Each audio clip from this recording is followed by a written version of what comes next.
Hello നമസ്കാരം. Big boss Malayalam season 7 രണ്ടാമത്തെ ദിവസത്തിന്റെ റിവ്യൂ ആയിട്ടാണ് നമ്മൾ വന്നിരിക്കുന്നത്. ഇവിടെ ശ്രീജിത്താണ്. ഇവിടെ അമീറാണ്. നമുക്ക് തുടങ്ങാം. ഓക്കെ. കണ്ടു കണ്ടിങ്ങിരിക്കും ജനങ്ങളെ, കണ്ടില്ലെന്ന് ഭവിക്കുന്നതും തുമ്പവാൻ, മാളിക മുകളേറിയ മന്നന്റെ തോളിൽ മാറാപ്പ് കയറ്റുന്നതും തുമ്പവാൻ. അതൊരു ചൊല്ലുണ്ട്. കഴിഞ്ഞ ദിവസം നമ്മുടെ ഷാനൂക്ക എന്താണായത്? അമ്മാവനാണ് ആയത്. ഇന്നായത് കേരേട്ടനും അതുപോലെ തന്നെ കൺവിൻസിങ് സ്റ്റാറും ആണ് ആയത്. ഇതിനെപ്പറ്റി എന്താണ് പറയാനുള്ളത്? ഓരോ ദിവസവും ഇങ്ങനെ ചുവട് മാറിക്കൊണ്ടിരിക്കുന്ന ഒരു ഷാനവ ഷാനൂക്കയാണ് നമ്മളിപ്പോ കണ്ടുകൊണ്ടിരിക്കുന്നത്. എന്താണ് പറയാൻ പറ്റുന്നത് ഷാനൂക്കയെ പറ്റി?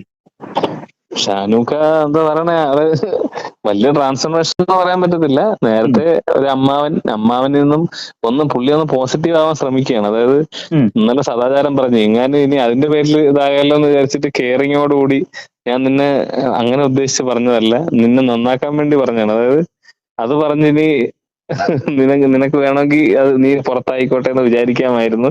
എന്നിട്ട് ഞാൻ നിന്നെ സഹായിച്ചു. എന്താണ് ഇത്, നിന്നെ മലയാളി പ്രേക്ഷകരുടെ നിനക്ക് സൽപ്പേര് വാങ്ങിച്ചു തരാൻ വേണ്ടി ഞാൻ നിന്നെ സഹായിച്ചു. ഒരു കെയറിങ് ഏട്ടായിട്ട് ആക്ട് ചെയ്യാണ് ഒരു വശത്ത്. അതെ. മറുവശത്ത് ഇങ്ങനെ ഓരോരുത്തരെ ചെന്ന് വിറപ്പിച്ചിട്ട് അവരെ തന്നെ കൺവിൻസ് ചെയ്ത് എന്താണ് പറഞ്ഞ പുള്ളിയുടെ കാര്യം ഫ്രണ്ട്സ് ആക്കി മാറ്റിക്കൊണ്ടിരിക്കുകയാണ്. പറഞ്ഞ കാര്യം സ്പോട്ടിൽ തന്നെ പ്ലേറ്റ് മാറ്റി പറയുന്നു. എന്ന് വെച്ചാൽ ഇപ്പൊ ഞാനിപ്പോ നിന്റെ അടുത്തൊരു കള്ളം പറഞ്ഞിട്ട് നമ്മൾ തന്നെ നമ്മൾ സംസാരിച്ചിട്ട് സോറിടാ ഞാൻ കള്ളമാണ് പറഞ്ഞത് എന്ന് നമ്മൾ തമ്മിൽ പരസ്പരം സംസാരിക്കുന്നു. എന്നിട്ട് വേറൊരിടത്ത് പോയിട്ട് വേറെ കുറച്ച് ആൾക്കാർ വന്നിട്ട് സംസാരിക്കുമ്പോൾ ഞാൻ അങ്ങനെ പറഞ്ഞിട്ടേ ഇല്ലെന്ന് പറയും. അതേ സെയിം സംഭവമാണ് അനുവിന്റെ അടുത്ത് നടന്നത്. അനുവായിട്ട് കാര്യങ്ങളെല്ലാം ഷാനൂക്ക സംസാരിക്കുന്നുണ്ട്. പക്ഷെ ഞാൻ കഴിഞ്ഞ എല്ലാരെയും ദിവസം കൺവിൻസ് ചെയ്യാനും കഴിയുന്നുണ്ട് പുള്ളിക്ക്. അതെ അതെ അതെ. പിന്നെ അതുപോലെ തന്നെ നമ്മളെ സുരേഷ് കൃഷ്ണയായിട്ട് ആക്ട് ചെയ്യുന്നുണ്ട് പുള്ളി. ഭയങ്കരമായിട്ട് കൺട്രോളിങ് ചെയ്യുന്നുണ്ട്. എന്ത് ഇറിറ്റേറ്റഡ് ആയിട്ടുള്ള സംഭവം വന്നാലും വളരെ കൺട്രോൾഡ് ആയിട്ടാണ് പുള്ളിക്കാരൻ പെരുമാറുന്നതും, അല്ലെങ്കിൽ കാര്യങ്ങൾ സംസാരിക്കാൻ ഭയങ്കര ഷൗട്ട് ചെയ്യുകയോ, അല്ലെങ്കിൽ ഈ പറയുന്ന ഓവറായിട്ട് ആരെങ്കിലും ട്രിഗർ ചെയ്യാൻ വന്നാലും ഓവർ ട്രിഗേർഡ് ആവാതെ ഭയങ്കര കൺസിസ്റ്റന്റ് ആയിട്ട് പോകുന്നുണ്ട്. എന്തൊക്കെ അലിമ്പ് കാണിച്ചെന്ന് പറഞ്ഞാലും എന്തൊക്കെ കെയർ കൊടുക്കുന്നുണ്ടെന്ന് പറഞ്ഞാലും. എന്തായാലും നമുക്ക് രണ്ടാമത്തെ ദിവസത്തിന്റെ ഏറ്റവും പ്രധാനപ്പെട്ട കാര്യങ്ങളിലേക്ക് പോവാം. രാവിലെ തന്നെ ഡാൻസ് ആയിരുന്നു. രേണുവിന്റെ ഡാൻസ് ആണ് ഏറ്റവും മികച്ചതായിട്ട് തോന്നിയത്. അത് മാത്രമേ നല്ലതായിരുന്നുള്ളൂ എന്ന് മാത്രമല്ല, രേണു ഈ പറയുന്ന ഡാൻസിൽ മാത്രമേ നമുക്ക് കാണാൻ പറ്റൂ പുള്ളിക്കാരീനെ. അല്ലാത്ത സമയം മൊത്തം എവിടെ എന്ത് പ്രശ്നം ഉണ്ടെങ്കിലും കയ്യും കെട്ടി ഇങ്ങനെ ഒരു സൈഡ് ചാഞ്ഞ് ഇങ്ങനെ നിൽക്കുന്ന ഒരു നിപ്പാണ്. അതല്ലാതെ രേണുവിൽ നിന്ന് സത്യം പറഞ്ഞ ഒരു ഒരു ഒരു പുൽക്കൊടി പോലും. ട്രോളന്മാർ വരെ കട്ട വെയിറ്റിംഗ് ആണ്. കാര്യം ഒരു കണ്ടന്റ് കിട്ടുന്നില്ല. അകത്ത് ഇങ്ങനെ ഒരാൾ ഉണ്ടെന്ന് പോലും അറിയാൻ പറ്റുന്നില്ല. ഇടയ്ക്ക് ഇങ്ങനെ ഈ രാവിലത്തെ ഡാൻസ് കളിയുടെ സമയത്ത് മാത്രമേ ആളെ കാണുന്നുള്ളൂ. അതെ അതെ അതെ അതെ അതെ. ഇപ്പൊ മറ്റൊരു കാര്യം എന്ന് വെച്ചാൽ ഈ പറയുന്ന നോമിനേഷൻ പ്രക്രിയയിലോ അല്ലെങ്കിൽ വോട്ടിങ്ങിലോ അല്ലെങ്കിൽ പഠിപ്പുര ടാസ്കോ അല്ലെങ്കിൽ ക്യാപ്റ്റൻസി ടാസ്കോ തുടങ്ങി ഒരു ഒരു പുൽനാമ്പി പോലും രേണുവിന്റെ പേര് ഉച്ചരിക്കുന്നില്ല. രേണുവിനെ അതെന്താണ് ആരും ആർക്കും പറയാത്തതെന്നോ. പുറത്താക്കാൻ പോലും ആരും ശ്രമിക്കുന്നില്ല എന്നുള്ളതാണ്. അതായത് നോമിനേഷനിലും വരുന്നില്ല. അതെ മുഖത്ത് തേക്കുന്നതിൽ മാത്രം ആരും ഒന്ന് രണ്ടുപേര് തേച്ചെന്ന് തോന്നുന്നു. പക്ഷെ അതെ അതെ അതെ ഒരു അതെ ഒന്ന് ഈ പേര് പോലും ഒരു തവണ ആരും ഉച്ചരിക്കുന്നില്ല. അതെ അതെ രേണു അതെ എന്നുള്ള പേര് പോലും ക്യാപ്റ്റൻ പറഞ്ഞില്ല, രേണു എന്നാണ് പറയുന്നത്. അതെ അതെ അതെ അതെ അതെ. എന്തായാലും രാവിലെ തന്നെ ഈ പറഞ്ഞ പോലെ ഡാൻസ് ഉണ്ടായിരുന്നു. പിന്നീട് അനീഷിനോട് ബിന്നി പറയുന്നുണ്ട് സുപ്രഭാതം പറഞ്ഞതുമായിട്ട് ബന്ധപ്പെട്ട് എന്തൊക്കെയോ പ്രശ്നങ്ങൾ. അത് അല്ല, അത് സുപ്രഭാതം. ഗുഡ് മോർണിംഗ് ആണ് അങ്ങോട്ട് പറഞ്ഞത്. അപ്പൊ കുറച്ച് ലേറ്റ് ആയിട്ട് ഡിലേ ആയിട്ട് എന്താ തിരിച്ചു പറയാൻ ചോദിച്ചപ്പോ സുപ്രഭാതം എന്ന് പറഞ്ഞത് അതെ ഇതാക്കുന്നുണ്ട്. അത് കുറച്ച് ആളിത്തിരി ഓവറാണ് നേരത്തെ. അതുകൊണ്ട് പിന്നെ അത് പറഞ്ഞിട്ട് കാര്യമില്ല. പിന്നെ അത് മലയാള ഭാഷേനെ അപമാനിച്ചെന്നൊക്കെ പറഞ്ഞ് പുള്ളി ഇങ്ങനെ ചാടുന്നുണ്ട്. അതൊക്കെ വെറും ബാലിശായിട്ടുള്ള കാര്യമായിട്ട് എനിക്ക് തോന്നിയത്. അതെ. പിന്നെ മറ്റൊരു ഒരു ഒരു ഒരു സിമ്പിൾ സംഭവത്തിൽ നിന്നുണ്ടായ ഒരു കാര്യമാണ്. ഒരു വലിയ വഴക്കിലേക്ക് അല്ലെങ്കിൽ പിന്നീട് ഇനി വരാൻ പോകുന്ന ദിവസങ്ങളിൽ മൊത്തം ഇവരൊരു ശത്രുക്കളെ പോലെ നിൽക്കാൻ സാധ്യതയുള്ള ഒരു പ്രശ്നം ഉണ്ടായെന്ന് വെച്ചാല്, അനു പറഞ്ഞു എന്ന് പറഞ്ഞിട്ട് ഒരു സംഭവം ഉണ്ടായി. സംഗതി എന്ന് വെച്ചാൽ ഇതാണ്. എല്ലാ പെടലി വേദനകളും ഈ പറയുന്ന മരുന്ന് കൊടുത്ത് മാറ്റാൻ പറ്റത്തില്ല. അങ്ങനെ ആരെങ്കിലും ശ്രമിക്കുന്നുണ്ടെങ്കിൽ, ഡോക്ടർമാര് ശ്രമിക്കുന്നുണ്ടെങ്കിൽ അത് വെറുതെ ഈ പറയുന്ന മരുന്ന് കമ്പനികളെ ഇതാക്കാൻ വേണ്ടിയിട്ടാണ് ശ്രമിക്കുന്നതെന്ന് അനു പറഞ്ഞു. അപ്പോ ഉടനെ ഷാനു അതിനെ മാനിപ്പുലേറ്റ് ചെയ്തു, അല്ലെങ്കിൽ അതിനെ മറ്റൊരു രീതി വളച്ചൊടിച്ച് പറയാണ്. ശരിയാണ്, അനു ഇപ്പം പറഞ്ഞതെന്ന് വെച്ചാല് ഈ നമ്മുടെ ഡോക്ടർമാരെല്ലാം ഉഡായിപ്പാണ്, ഡോക്ടർമാരെല്ലാം കള്ളത്തരമാണ്, മെഡിസിൻ കമ്പനികളെ സപ്പോർട്ട് ചെയ്യാൻ വേണ്ടിയിട്ടാണ് ഈ പരിപാടികളൊക്കെ ചെയ്യുന്നത്, ഡോക്ടർമാർ മൊത്തം മോശമാണ് എന്നുള്ള രീതിയിൽ സംസാരമാക്കി ഈ ഷാനു അതിനെ മാറ്റിയാണ്. അപ്പോ അതിനുശേഷം അനു ഒറ്റയ്ക്കിരുന്ന് കരയുന്നുണ്ട്. അവസാനം കരയല്ലേ എന്നൊക്കെ പറഞ്ഞിട്ട് ഷാനു ഒറ്റയ്ക്ക് അടുത്ത് പോയി ഷാനു സോറി പറയുന്നുണ്ട്. എടി സോറി, ഞാൻ അങ്ങനെയല്ല ഉദ്ദേശിച്ച് പറഞ്ഞത്, സോറി എന്നൊക്കെ പറയുന്നുണ്ട്. അതിനുശേഷം കൂടെയുള്ള ബാക്കി ആൾക്കാർ വരാൻ നേരത്ത് ഷാനു അപ്പോഴേ പ്ലേറ്റ് മാറ്റി പറയുന്നുണ്ട്. അനു വീണ്ടും അത് തന്നെയാണ് പറയുന്നത്. അനു പറഞ്ഞത് ആ നേരത്തെ പറഞ്ഞ ടോണിൽ തന്നെയാണ് സംസാരിച്ചതെന്നും പറയുന്നുണ്ട്. അതേ ടോണിൽ തന്നെയാണ് സംസാരിച്ചതെന്ന് വീണ്ടും പറയുന്നുണ്ട്. എന്തായാലും ഷാനൂക്ക ഈ പറഞ്ഞ പോലെ നിന്ന നിപ്പിന്ന് പ്ലേറ്റ് മാറ്റാനും ചൂട് മാറ്റം നടത്തി ചാടാനും കഴിവുള്ള ഒരാളാണെന്ന് നമുക്കിപ്പോ മനസ്സിലാക്കാൻ പറ്റുന്നുണ്ട്. പിന്നെ അതുപോലെ തന്നെ എല്ലാവരുടെയും മുന്നിൽ ഈ പറഞ്ഞ പോലെ പ്ലേറ്റ് മാറ്റി വളരെ കൃത്യമായിട്ട് പറയുന്നുണ്ട്. എന്തായാലും മറ്റൊരു കാര്യം എന്ന് പറയുന്നത് ഈ പറയുന്ന പോലെ അതിനിടയിൽ ഷാനുവും അക്ബറും തമ്മിൽ വാഗ്വാദത്തിലേക്ക് പോകുന്നുണ്ട്. പിന്നീട് ഒരു മോർണിംഗ് ആക്ടിവിറ്റി പോലെ നടന്നതെന്ന് വെച്ചാൽ നടന്ന കാര്യങ്ങൾ റീക്രിയേറ്റ് ചെയ്യാൻ വേണ്ടിയിട്ടുള്ള ഒരു സംഗതിയാണ് നടന്നത്. അത് ഈ പറഞ്ഞ പോലെ അപ്പാനി ശരത്ത് അനീഷിന്റെ വേഷമാണ്, റോളാണ് ചെയ്യുന്നത്. രാവിലെ നടന്ന ഈ പറയുന്ന ഗുഡ് മോർണിംഗ് പറഞ്ഞതും ഈ നമസ്തേ പറഞ്ഞതുമായിട്ട് ബന്ധപ്പെട്ട ആ ഒരു സംഗതിയാ. അത് ഈ പറഞ്ഞ പോലെ അനീഷ് പറയുന്നുണ്ട്, ഞാൻ ഇത്രയും ഓവറായിട്ടൊന്നും അല്ല ചെയ്തത്, ആ ഒരു രീതിയിലും അല്ല ചെയ്തത് എന്നുള്ള രീതിക്കൊക്കെ അനീഷ് ഒരു കുറ്റം പോലെ പറയുന്നുണ്ട്. ഞാൻ അങ്ങനെയല്ല പെർഫോം ചെയ്തതെന്ന് ചെയ്യുന്നതിന് പറയുന്നുണ്ട്. ഇടയ്ക്ക് അലമ്പുണ്ടാക്കുന്ന പോലെയാണ് പറഞ്ഞത്. അത് നമ്മളെപ്പോഴും അതെ ഒരാളെ അതെ മിമിക്രി ചെയ്യുമ്പോഴത്തേക്ക് എക്സാജറേറ്റ് ചെയ്തായിരിക്കുമല്ലോ പറഞ്ഞത്. ഉദാഹരണത്തിന് നമ്മൾ ഈ ജനാർദ്ദനന്റെ കാര്യം പറഞ്ഞ പോലെ കോട്ടയം നസീർ അതെ പൊന്നപ്പനല്ല തങ്കപ്പനല്ല അലറി വിളിച്ചാണ് ചെയ്യുന്ന ആൾക്കാർ. അതെ അതെ അതെ അതെ എന്റെ അമ്മേ എന്ന് പറഞ്ഞ ഇന്നസെന്റിന് ചെയ്യണം. നമ്മൾ എപ്പോഴും മിമിക്രി ചെയ്യുന്നവർ എക്സാജറേറ്റ് ചെയ്തേ ചെയ്യുള്ളൂ. അപ്പൊ അതിന്റെ പേരിൽ അവിടെ ചാടി കടിക്കേണ്ട ആവശ്യമൊന്നും ഇല്ലായിരുന്നു ശരിക്കും. അത് സെയിം ഇതുപോലെ തന്നെയാണ് ഈ പറഞ്ഞ പോലെ. അത് ഞാൻ അതെന്തായാലും കുറച്ചും കൂടെ കഴിഞ്ഞിട്ട് ഞാൻ പറയാം. അതിനുശേഷം നടന്നത് പണിപ്പുര ടാസ്കുമായിട്ട് ബന്ധപ്പെട്ടാണ്. നോമിനേഷനിൽ വരാത്തവരെയാണ് പണിപ്പുര ടാസ്കിലേക്ക് എടുക്കുന്നത്. അത് അക്ബറും ആദില നൂറ എന്നിവരാണ് ഈ പറയുന്ന പണിപ്പുര ടാസ്കുമായിട്ട് ബന്ധപ്പെട്ട് ഉള്ളിലേക്ക് കയറേണ്ടത്. സാധനങ്ങൾ, ലക്ഷറി ടാസ്കുമായിട്ട് ബന്ധപ്പെട്ട സാധനങ്ങൾ എടുക്കേണ്ടത്. അപ്പൊ എന്തായാലും ആര്യനും അഭിഷേകും അപ്പാനിയും അക്ബറും ചേർന്ന് ജിസേലിനെ ചൊറിയാൻ പോകുന്നുണ്ട്. കാര്യം ജിസേലിനെ ഒന്ന് കുത്തി ഇളക്കാം എന്നുള്ള രീതിക്ക്. അതിന് പ്രധാനമായിട്ട് കാരണം പറയുന്നത് വെച്ചാൽ മേക്കപ്പും അതുപോലെ തന്നെ മലയാളത്തിലുള്ള സംസാരത്തിൽ ഉള്ള പെശകുകളും വെച്ചിട്ടാണ് ഇവർ ഉദ്ദേശിക്കുന്നത്. അവസാനം എന്തായാലും ഈ പറയുന്ന ജിസേൽ കരയുന്നത് പോലെയൊക്കെ ആവുന്നുണ്ടെങ്കിൽ കൂടി പുള്ളിക്കാരി കരയുന്നില്ല, സ്ട്രോങ് ആയിട്ട് തന്നെ പറയുന്നുണ്ട്. അവസാനം പുള്ളിക്കാരി പറയുന്നുണ്ട്, ഞാൻ സ്ട്രോങ് ആണ്, ഞാനൊരു ഗുണ്ടിയാണ് എന്നുള്ള രീതിക്ക് അല്ല, പറയുന്നുണ്ട്. നിങ്ങളൊക്കെ ഗുണ്ടകളാണെന്ന് പറഞ്ഞു. എന്നിട്ട് പുള്ളിക്കാരി അതെ, സ്വയം പറയണം ഞാനൊരു ഗുണ്ടിയാണെന്ന്. അപ്പം ഗുണ്ടിയാണെന്ന്. അവര് പറയുന്ന കൂടുതൽ പറയുന്ന അങ്ങനെ ഒരു വാക്ക് മലയാളത്തിൽ ഇല്ലെന്ന്. അതെ അതെ അപ്പൊ അവൾ പറഞ്ഞില്ല ഉണ്ട് ഗുണ്ടി ഉണ്ട് എന്നൊക്കെ പറഞ്ഞു. അതെ എന്നിട്ട് ലാസ്റ്റ് പറഞ്ഞു ഓക്കെ ഞാനൊരു റൗഡിയാണ്. അപ്പൊ അതെ ഓക്കെ. അതെ അതെ അവസാനം ഈ നമ്മള് പറഞ്ഞ നേരത്തെ പറഞ്ഞതിൽ ഒരു കാര്യം, ഒരു കണ്ടിന്യൂഷൻ വരാത്തത് നമ്മള് പണിപ്പുരയുടേത് ആളെ ടീമിനെ സെലക്ട് ചെയ്തായിരുന്നു പണിപ്പുരയില്. ഉം അതിലെ നൂറയും ഒരു ടീം, അതിലെ നൂറയും പിന്നെ നമ്മുടെ അക്ബറുമായിട്ട് അക്ബർ, സെലക്ട് അത് ഞാൻ ചെയ്തിട്ടുണ്ടായിരുന്നു. പറഞ്ഞില്ല, അത് ബാക്കി ഞാൻ നമ്മൾ പറഞ്ഞില്ല. ഡീറ്റെയിൽ പിന്നെ പറയാം. അതായത് നേരത്തെ നമ്മൾ പണിപ്പുരയുടെ കാര്യം പറഞ്ഞു, ആരൊക്കെയാണ് അതെ, തീരുമാനിച്ചത് നമ്മൾ പറഞ്ഞില്ലായിരുന്നു. ഓക്കെ.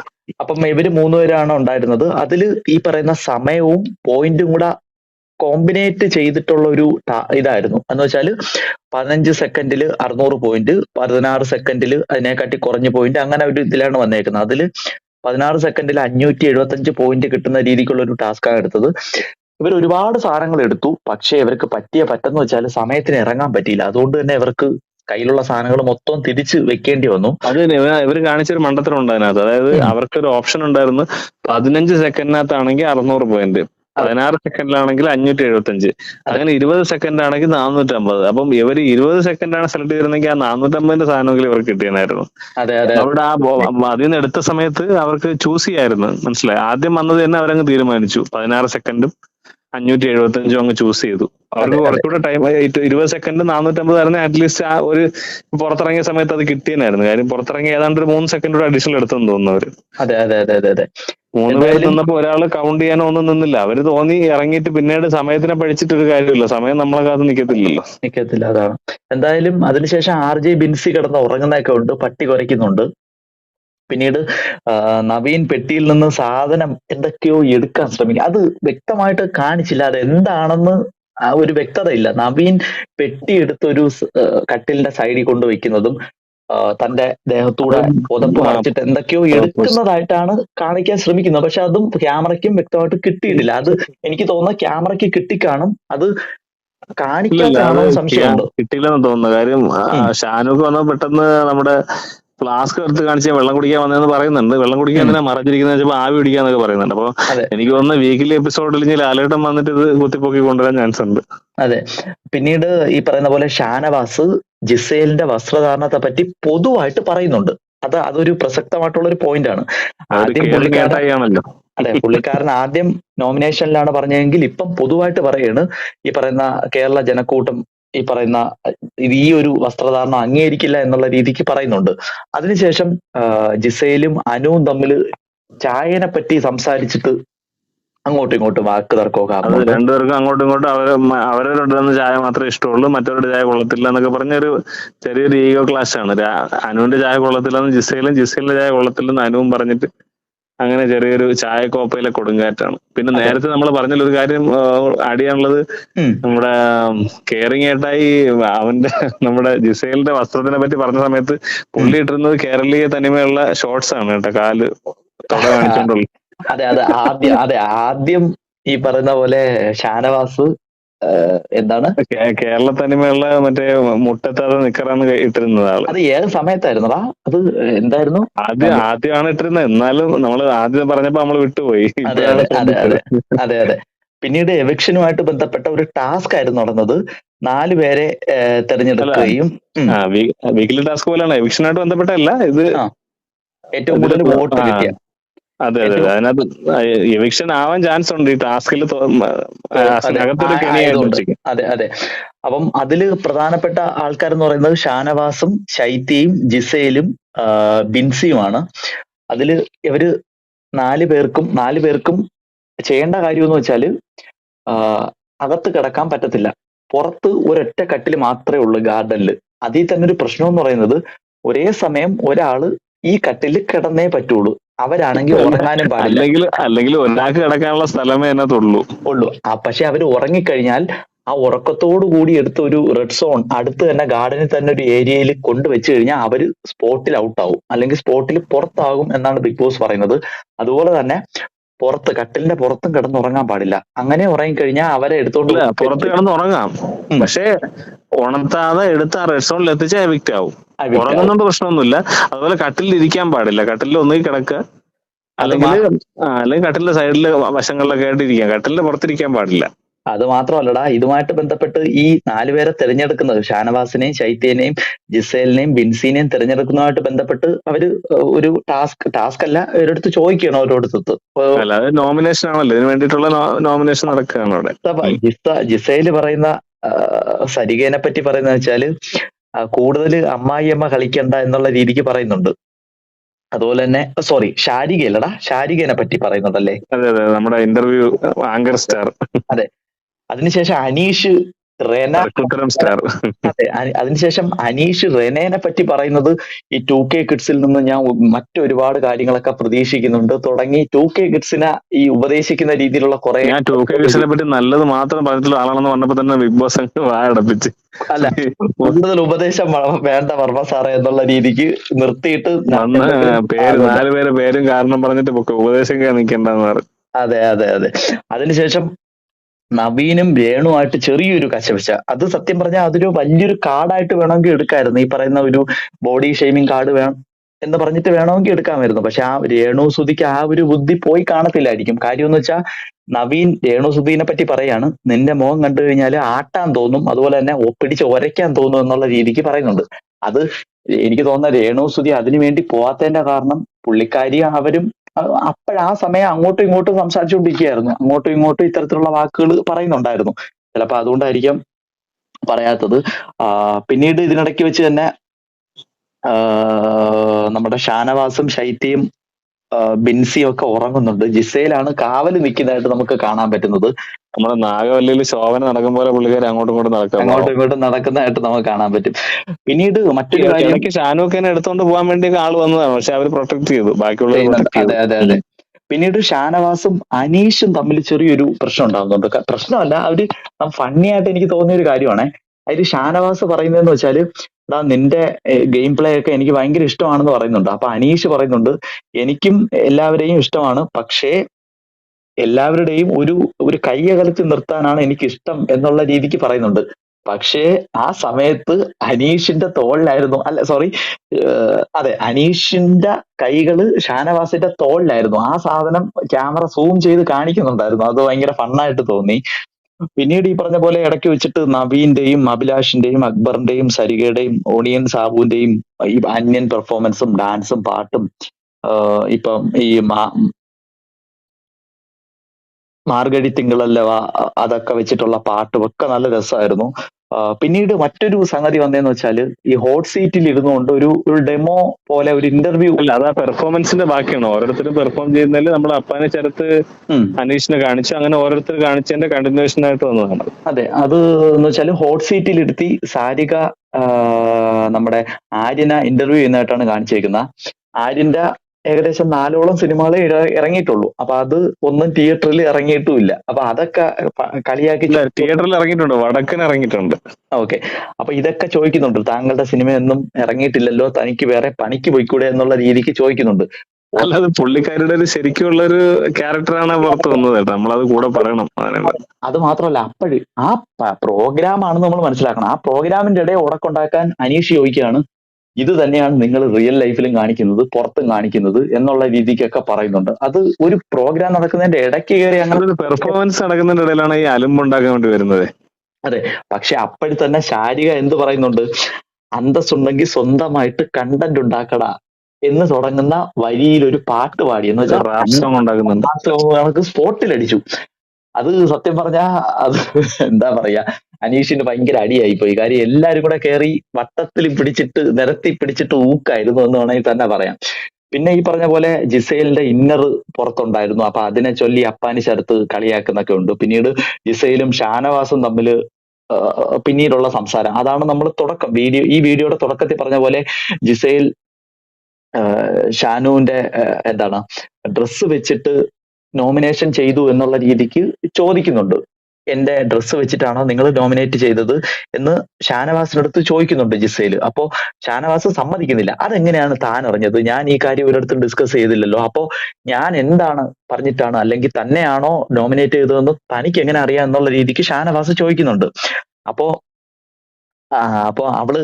അവളെ കൺവിൻസ് ചെയ്യിക്കാൻ വേണ്ടി അവസാനം ലാസ്റ്റ് ഷാനു പറഞ്ഞതെന്ന് വെച്ചാല്, ഞാനൊരു കാര്യം ചോദിക്കട്ടെ, ഈ മലയാളികളുടെ പൾസ് എനിക്ക് വ്യക്തമായിട്ട് അറിയാം. അപ്പൊ ആ കൃത്യമായിട്ടുള്ള സംഗതി തനിക്ക് മനസ്സിലാവാൻ വേണ്ടി ഈ പറയുന്ന ഡ്രസ്സിങ് മോശമാണെന്ന് ഞാൻ താങ്കൾക്ക് പറഞ്ഞു തരുമോ എന്നുള്ള രീതിക്ക് പറയുന്നുണ്ട്, തരേണ്ടോ ഉണ്ടോ എന്നുള്ള രീതിക്ക്. അപ്പം പറയുന്നു, ഓ ശരിയാണല്ലോ, എന്റെ വസ്ത്രധാരണം ചിലപ്പോൾ മലയാളികൾക്ക് ഇഷ്ടപ്പെട്ടില്ലെങ്കിലോ എന്ന് സ്വയം ഈ ജിസൈൽ ചിന്തിക്കുകയാണ്. എന്നിട്ട് ഈ പറയുന്ന ജിസൈൽ പറയുകയാണ്, ഓ ശരിയാണെന്ന് പറയുന്നുണ്ട്. അപ്പൊ പ്ലേറ്റ് മാറ്റി ഉടനെ ഷാനവാസ് പറയാണ്, ഞാൻ അത്രയും കുറെ കാര്യങ്ങൾ പറഞ്ഞു തന്നില്ലേ, അതുപോലെ തന്നെ ഞാൻ തന്നെ കെയർ ചെയ്യാനും ശ്രമിച്ചില്ലേ എന്നുള്ള രീതിക്ക് അവിടെ എന്താ പറയാ, വളരെ ഒരു കെയറേട്ടായി ആയിട്ടും അതുപോലെ തന്നെ ഒരു കൺവിൻസിങ് സ്റ്റാർ ആയിട്ടും കൺവേർട്ട് ചെയ്യുന്ന ഷാനുഖേനെയാണ് നമ്മൾ കണ്ടത്.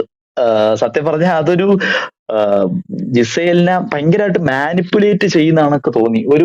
ഒരു കാര്യത്തെ വളച്ചൊടിച്ച് എത്രത്തോളം മാനിപ്പുലേറ്റ് ചെയ്യാമെന്ന് പുള്ളി എല്ലാവരും കൺവിൻസ് ചെയ്യാൻ എടുക്കുന്നതാണല്ലോ. പിന്നെ ഏറ്റവും അവസാനം ഈ ഒരു രണ്ടാമത്തെ ദിവസം അവസാനിക്കുന്നതെന്ന് വെച്ചാല് അനീഷിന് വയറ് നിറച്ച് കിട്ടിയിട്ടാണ്. കാര്യം രാത്രി ആവാൻ നേരത്ത് അനീഷ് കിടന്നുറങ്ങുന്നുണ്ട്. അപ്പൊ അതിന്റെ സൈഡിൽ നമ്മുടെ അപ്പാനി ശരത്തും അക്ബറും കൂടെ കിടന്നുറങ്ങാതെ ഇങ്ങനെ എന്തൊക്കെയോ ഡിസ്കസ് ചെയ്യാണ്. അപ്പം സത്യം പറഞ്ഞാൽ അവർ ചെയ്തത് മോശമാണ്. ഉറങ്ങുന്ന സമയത്ത് ഉറങ്ങുകയാണല്ലോ വേണ്ടത്, എന്തൊക്കെ ഗെയിം എന്ന് പറഞ്ഞാലും. അല്ലെങ്കിൽ അവർക്ക് സംസാരിക്കണമെങ്കിൽ അവർ പുറത്തു പോയി സംസാരിക്കണമായിരുന്നു. അത് ഇവർ സംസാരിക്കാതെ ഇത് എല്ലാരും കിടന്നുറങ്ങുന്നതിന്റെ നടുക്കാണ് ഈ കിടന്ന് കലവില സംസാരിച്ചുകൊണ്ടിരിക്കുന്നത്. അപ്പൊ അനീഷ് അത് ചോദ്യം ചെയ്യുന്നു, എന്താ നിങ്ങൾക്ക് ഇവിടെ സംസാരം, നിങ്ങൾ പുറത്തു പോയി സംസാരിച്ചുകൂടെ എന്നുള്ള രീതിക്ക് സംസാരിക്കുന്നുണ്ട്. പക്ഷെ അതിനൊന്നും മറുപടി കൊടുക്കാതെ അവന്മാർ അപ്പാന് ചേർത്ത് നീ ആരടാ എന്ന് ചോദിച്ച് അവനെ ഈ അനീഷിനെ സംസാരം മുട്ടിച്ചു. അവസാനം കിട്ടിയതും മേടിച്ച് വയറും നിറഞ്ഞ് പുള്ളിക്കാരൻ പുതപ്പ് മൂടി കിടന്നുറങ്ങുന്ന സമയത്ത് രണ്ടാമത്തെ ദിവസം അവസാനിക്കുകയാണ്. എന്തായാലും പ്രത്യേകിച്ച് എന്തെങ്കിലും നമ്മൾ വിട്ടുപോയ എന്തെങ്കിലും ഉണ്ടോടാ? ഇല്ലല്ല, നമ്മൾ ഇതെല്ലാം കവർ ചെയ്തു. ഈ കാര്യങ്ങൾ പറഞ്ഞു നമുക്ക് അവസാനിപ്പിക്കാം. അതെ, ബൈ.